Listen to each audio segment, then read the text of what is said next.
미국에 있는 도시 가운데 샌프란시스코라고 하는 도시가 있습니다. 이 도시는 세계에서 아주 아름다운 항구 도시로 그렇게 이름난 그런 도시이기도 합니다. 여러분들도 아마 샌프란시스코라고 하는 도시를 가본 그런 분들도 많이 있을 것 같아요. 샌프란시스코 하면 무엇이 여러분들 머릿속에 떠오릅니까? 정말 아름다운 다리로 유명한 금문교라고 하는 그런 다리도 있고, 또 실리콘밸리라고 하는 그런 도시도 있습니다. 그뿐만 아니라 스탠포드나 UC 버클리라고 하는 미국에서 정말 최고의 대학, 가장 유명한 대학이라고 하는 그런 대학이 있는 그런 세계의 수준이 있는 그런 대학을 갖고 있는 그런 도시이기도 합니다. 애플이나 구글 또 IT 기업 가운데 정말 유명한 그런 기업들이 바로 이 샌프란시스코에 있어요. 그래서 이 샌프란시스코가 굉장히 부유한 도시이기도 하고, 또 미국에서 집값이 가장 비싼 그런 도시이기도 한 도시가 바로 이 도시입니다. 저도 미국에 있을 때 몇 번 가보았던 그런 도시인데 정말 아름답고 아주 자유스럽고 풍요로운 그런 도시입니다. 그러나 이 모든 것들은 겉에서 보는 그런 겉모습이기도 하고요. 또 도시의 속모습은 그런 겉모습과는 완전히 다른 그런 도시이기도 합니다. 이 도시는 미국에서 동성애자들이 가장 그렇게 많이 사는 그런 도시다라고 해요. 그래서 동성부부를 합법적으로 인정하고 있는 미국의 도시 가운데 그런 하나이기도 합니다. 몇 안 되는 도시 가운데 하나이다라고 하는 것이죠. 동성애자들이 이곳으로 많이 모여서 그렇게 살고 있습니다. 그뿐만 아니라 음란한 포르노 영화를 만드는 그런 단지가 또 이 도시에 있기도 하다라고 해요. 이곳에서 수많은 음란과 추악한 일들이 벌어지고 있습니다. 돈이 없는 젊은이들이 이곳에 들어가서 단기간에 떼돈을 벌기도 합니다. 또한 세계에서 가장 유명한 대학이 이곳에 있는 영향으로 이 도시는 인간의 이성을 극대화하는 그런 도시이기도 하죠. 상대적으로 하나님의 현존과 하나님의 존재를 작게 만드는 그런 도시이기도 합니다. 미국에서는 스피리추얼 맵이라고 하는 그런 단어가 있는데요. 이것이 무엇이냐면 영적 맵이라고 하는 그런 단어입니다. 미국의 도시들 가운데 영적으로 가장 어두운 도시가 바로 이 샌프란시스코, 이 영적인 맵 가운데 가장 어두운 도시가 라스베가스와 샌프란시스코, 이렇게 어두운 도시로 표시되고 있습니다. 그래서 많은 미국의 기독교인들은 이 샌프란시스코를 위하여서 우리가 기도해야 된다라고 그렇게 이야기하고 있기도 합니다. 오늘 성경 본문에 나와 있는 바로 이 샌프란시스코와 같은 그런 도시가 바로 갈릴리 지역 스불론과 납달리가 아닌가 싶습니다. 서쪽으로 아름다운 바다 지중해가 펼쳐져 있고 정말 드넓은 갈릴리 호수가 있는 그런 지역이기도 하죠. 그뿐만 아니라 높은 산 만년살인 헬몬산이 있는 그런 도시이기도 합니다. 교통의 중심지이기도 하고 상업의 중심지이기도 하고 어업의 중심지이기도 합니다.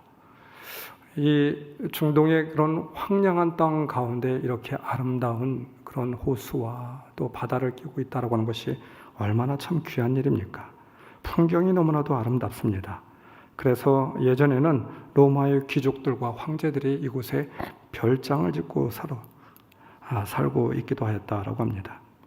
그뿐만 아니라 황제의 궁정과 극장과 대운동장을 지어놓음으로써 문화적인 그런 수준에 있어서도 다른 도시에 비해서 아주 상당한 수준을 갖추고 있는 도시가 바로 이 도시였습니다. 근데 오늘 성경 본문에 보니까 이곳을 흑암의 지역이며 사망의 그늘이 덮친 지역이라고 말을 하고 있죠. 이렇게 지역적으로 아름답고 풍요롭고 문화적으로 발전한 곳을 왜 성경은 이렇게 말을 하고 있을까요? 이곳은 예로부터 이스라엘 북쪽에 위치하고 있어서 이방 나라와 국경을 이루는 그런 곳이었습니다. 그래서 이방 사람들이 계속해서 이 유대를 침략을 하게 될 때 이곳을 통하여서 침략을 하게 되었습니다. 전쟁이 일어나게 되면 항상 끊임없이 전쟁의 포화 속에 그렇게 휩싸인 도시가 바로 이 지역, 이 도시였다라고 합니다. 그뿐만 아니라 예루살렘 성전과 굉장히 멀리 떨어진 지역이므로 이스라엘 백성들이 하나님께 드려야 할 예배를 드리지 못하고 지켜야 할 율법들을 제대로 잘 지키지 못하였습니다. 한마디로 이 도시는 죄와 또 타락한 문화가 팽배하였던 예배가 없는 그런 도시였죠. 그래서 사막의 그늘이 덮친 곳이었다라고 말하고 있습니다. 오늘 말씀은 이사야의 말씀을 인용하여서 마태는 예수님이 갈릴리에 오신 이유를 설명을 하고 있어요. 갈릴리에서 공생의 처음을 시작하시게 되는데 예수님께서 바로 스불론과 납달리 갈릴리 지역에 오셨다 말하고 있습니다. 왜 우리 주님께서는 정말 이 공생의 가장 중요한 첫 발을 내디디면서 스불론과 납달리라고 하는 이 지역을 택하게 되었을까요? 14절 이것은 예언자 이사야를 시켜서 하신 말씀을 이루시려는 것이었다. 15절 16절 스불론과 납달리 땅 요단강 건너편 바다로 가는 길목 이방 사람들의 갈릴리 어둠에 앉아있는 백성이 큰 빛을 보았고 그늘진 죽음의 땅에 앉아있는 사람들에게 빛이 비추었다.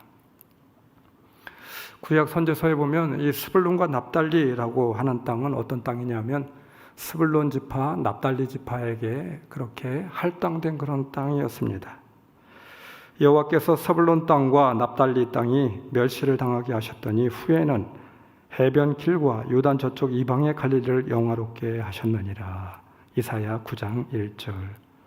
여호수아가 가나안 정복 전쟁을 치르고 나서 이스라엘 납달리와 스불론 지파에게 분배하였던 아주 정말 너무나도 풍성한 땅이었죠. 그런데 솔로몬 왕 때 두루 왕 히람에게 성전을 짓는 데 필요한 자재와 또 이 히람이 성전을 짓는 데 혁혁한 공을 세웠잖아요. 그래서 바로 이 땅을 이 두루 왕 히람에게 그렇게 주었던 땅이 바로 그 대가로 주었던 땅이 스불론과 납달리였습니다. 그 이후로 갈릴리 바로 이 지역은 마카비 혁명으로 유대인들이 다스리기 전까지 계속 이방 세력이 이 지역을 점거해 왔습니다. 항상 외적의 침입이 번번한 장소였고 적들의 침입의 통로 역할을 하던 곳이 바로 이 땅이었고 수탈과 억압이 있었던 곳이었습니다. 그뿐만 아니라 열왕기하 15장 29절에 보게 된다라고 하면 이스라엘 왕 베가 왕 때에 아수르 왕 디글랏 빌레셀이 와서 갈릴리와 납달리의 온 땅을 점령하고 그 백성들을 사로잡아 아수르로 옮겨가게 되었다. 이 땅을 공격하게 되어서 이 땅을 포로로 잡고 이 땅을 완전히 억압하게 되었습니다. 그뿐이 아니라 그들을 바로 아시리아로 데려가게 되었고 이 땅에 살고 있었던 사람들을 아시리아 사람들을 강제로 이곳에 이주시키게 되었습니다. 정착하게 하여서 강제 이주를 시켰던 곳이 바로 이 땅 아픔의 땅이었다라고 해요. 그렇게 돼서 이 지역은 인종과 문화의 혼합이 심한 땅이었고 민족과 신앙의 정통성을 잃어버린 그런 땅이 되었습니다. 그래서 이방의 갈릴리라고 말을 하고 있는 것입니다. 이 땅에 살고 있었던 그런 유대인들도 있었겠죠. 그런데 그들은 인정을 받지 못하였습니다. 너희들은 민족적 정통성을 잃어버렸어. 신앙을 잃어버렸어. 이방신들을 섬기고 있잖아.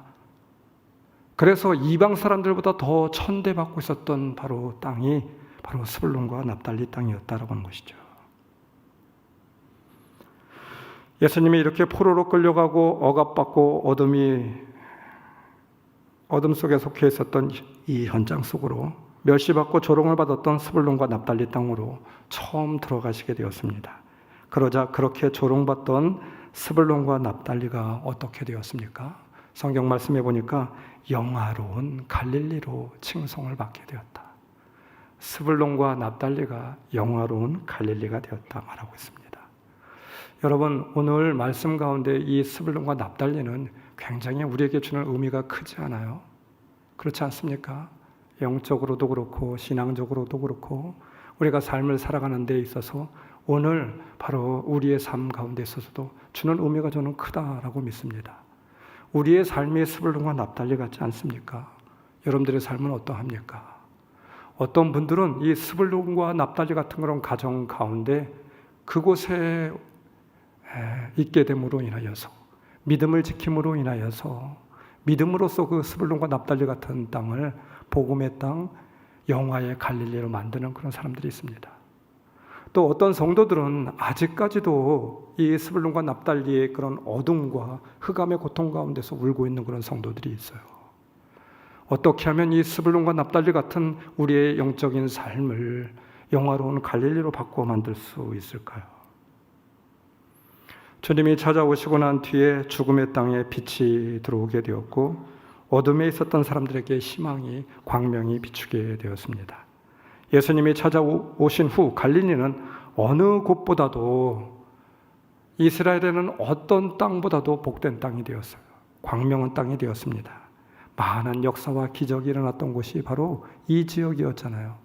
예수님의 주된 사역지였고 예수님께서 일으키신 많은 기적들이 바로 이 땅 가운데 일어나게 되었습니다. 신약 성경에서 그 기적을 우리가 헤아려 보게 된다는 건 셀 수가 없어요.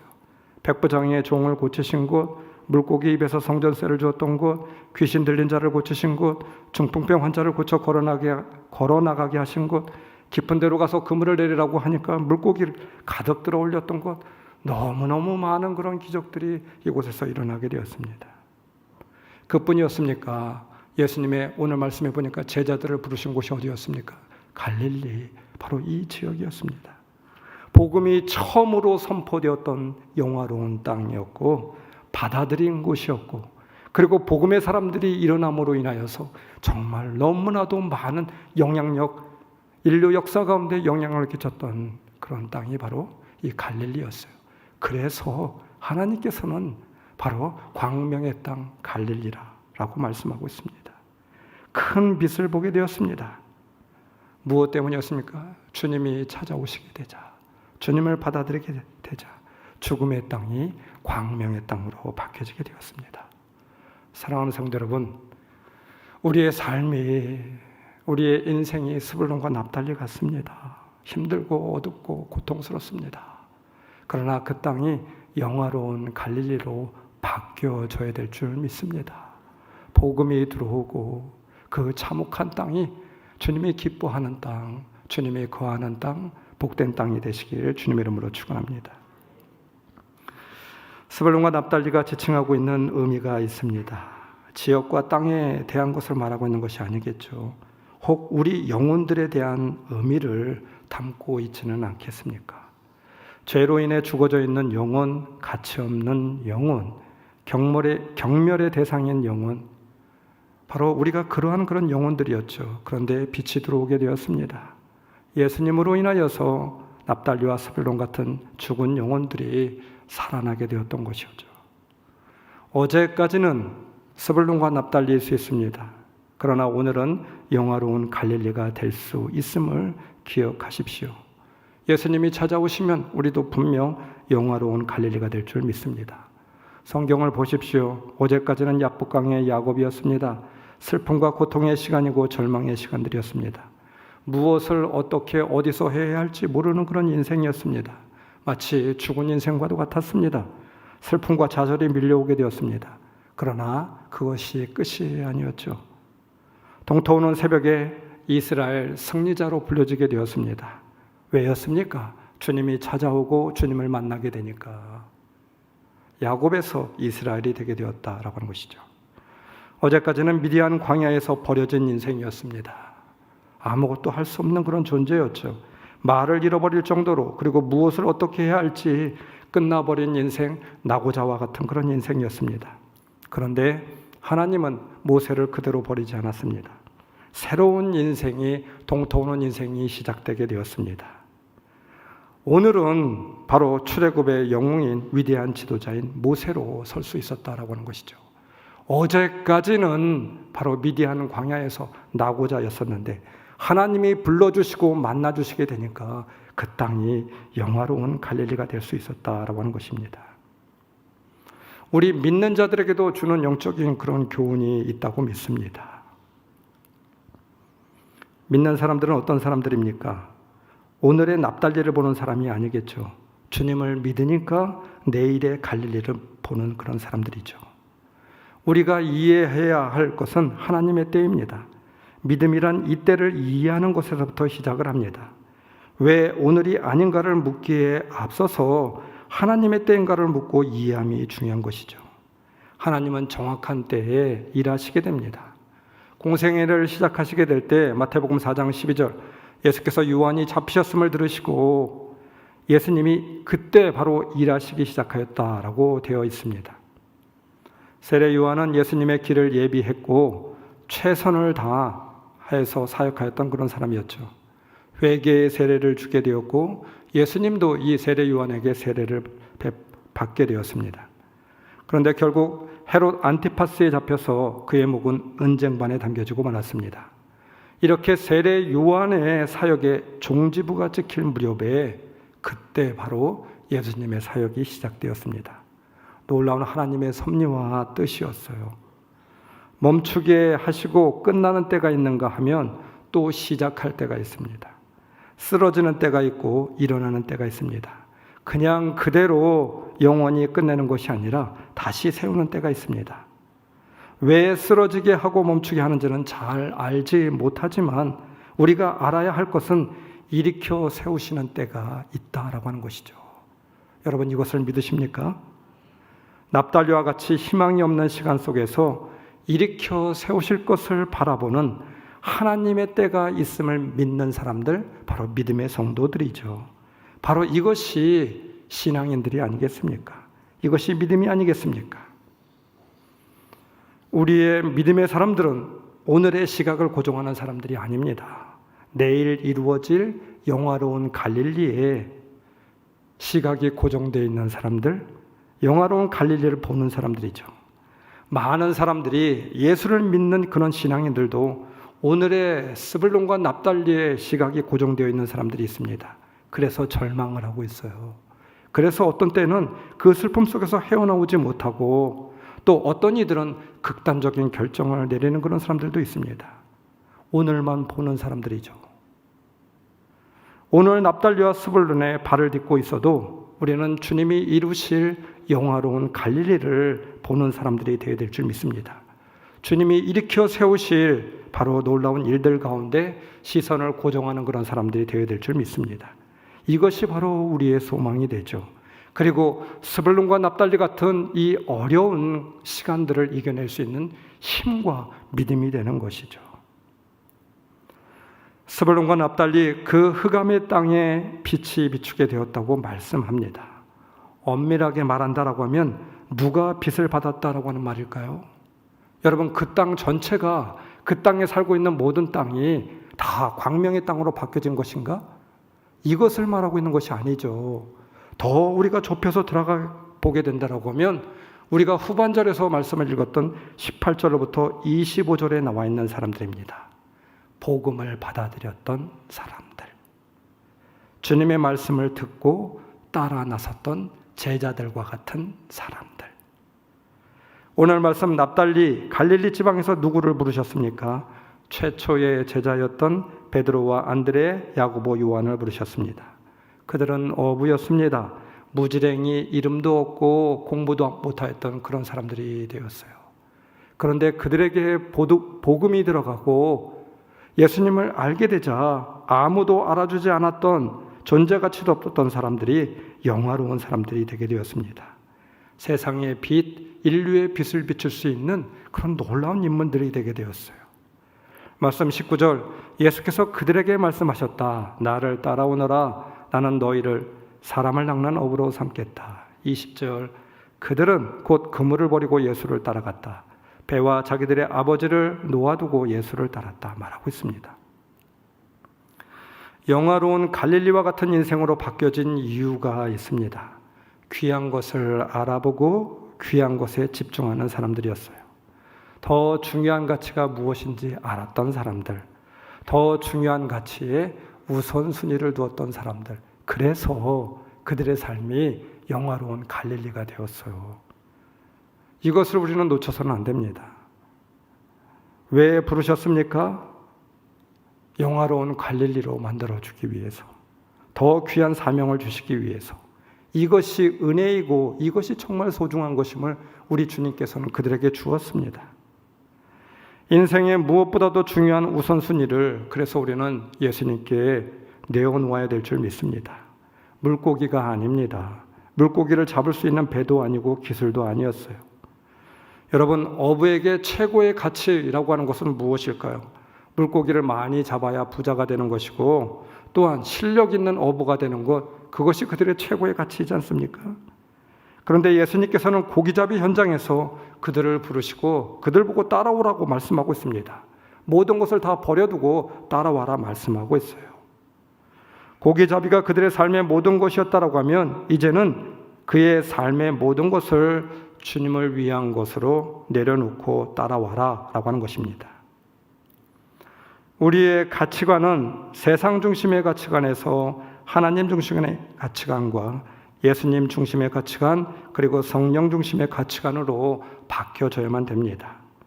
믿음 우선의 가치관, 하나님 나라를 따르는 가치관, 이것이 가장 중요한, 소중한 우리의 가치가 되어야 될 줄 믿습니다. 더 중요한 가치가 무엇인지 알고 사는 사람, 지혜로운 사람이죠. 복된 사람입니다. 그들의 인생이 영화로운 인생이 될 수가 있습니다.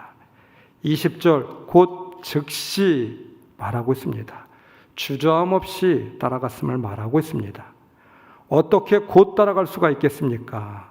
베드로와 요한은 주님을 알게 되었고 주님이 무엇보다 소중한 가치임을 알게 되어서 모든 것을 다 내려놓을 수 있었습니다.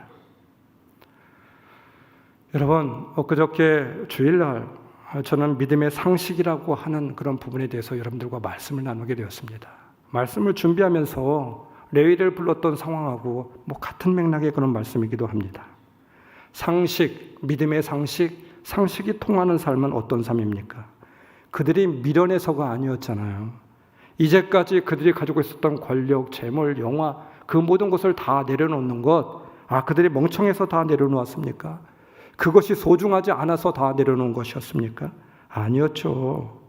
그들이 그렇게 미련한 사람들도 아니고 그렇게 그들이 무식한 사람들도 아니었습니다.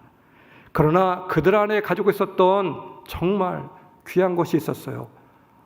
무엇이 더 귀한 것인지 아는, 무엇이 더 앞서는 가치인지 그것을 알고 있었기 때문에 다 내려놓을 수 있었습니다. 바로 그 귀한 가치를 아는 사람들, 지극히 상식적인 일이다라고 하는 것이죠. 상식적인 삶이다라고 하는 것입니다. 우리도 마찬가지가 아니겠습니까? 귀한 믿음을 가지신 분들이 있어요. 새벽 예배 나와서 매일매일 기도하는 것을 보면 저는 맨 뒤에 앉아서 예배를 드리게 되는데 정말 우리 성도들을 보면서 너무 귀하다 그런 생각이 들 때가 있습니다. 오늘 아침에도 불현듯 그런 생각이 들더라고요. 매일 날마다 비가 오나 눈이 오나 정성스럽게 또 수요 예배도 나오고 밥도 먹지도 못하고 나와서 예배 드리고 찬양하고 너무 바쁜 일이 있어도 그래도 나오게 됩니다. 교회에 헌금도 하고 11조도 하고 어떤 분은 10의 2조도 하시는 그런 분들도 있습니다. 아니 어떤 분은 사업이 쫄딱 망했는데도 11조를 드리는 분이 있어요. 상식적으로 이해가 되지 않습니다. 믿는 사람들은 이해하지 못하는 일들이죠. 다른 사람들은 이해할 수 없는 일입니다. 미련하고 비상식적인 일입니다. 그러나 믿음이 있는 사람들, 하나님을 아는 사람들, 무엇이 귀중한지 아는 사람들, 그들에게 따라오는 그런 일들이 있어요. 믿음의 상식이 있습니다. 당연히 따라오는 일이다라고 하는 거예요. 순종과 믿음의 삶, 믿음의 상식으로 알고 있습니다. 제자들은 선택이 앞서서 고민하지 않았을까요? 내가 이렇게 하는 일이 잘하는 일일까? 큰 실망이 있지 않을까? 낭패를 당하는 일이지 않을까? 왜 고민이 없었겠습니까? 그럼에도 결단을 내릴 수 있었던 이유가 있었어요. 더 중요한 것이 그들의 심령 가운데 확고하게 자리하고 있었다라고 하는 거예요. 그러기에 그들은 결단하고 순종할 수 있었습니다. 오늘 성경이 그것을 말하고 있지 않습니까? 유명한 배우인 찰리 채플린이 나왔던 모던 타임즈에 나오는 한 장면이 있습니다. 채플린이 걸어가고 있는데 달리는 전차에서 웬 깃발이 떨어지게 됩니다. 채플린은 무심결에 그 깃발을 집어들게 되었습니다. 근데 채플린이 들고 있는 깃발을 보고 많은 군중들이 한 명, 두 명 모이기 시작하더니 계속 따라오게 됩니다. 기겁을 한 채 채플린은 무슨 일이 벌어진지도 모르고 자꾸 사람들이 따라오니까 그 깃발을 들고 정신없이 뛰어 도망가게 됩니다. 그런데도 점점 많은 사람들이 채플린이 들고 있는 깃발을 향하여 쫓아가게 됩니다.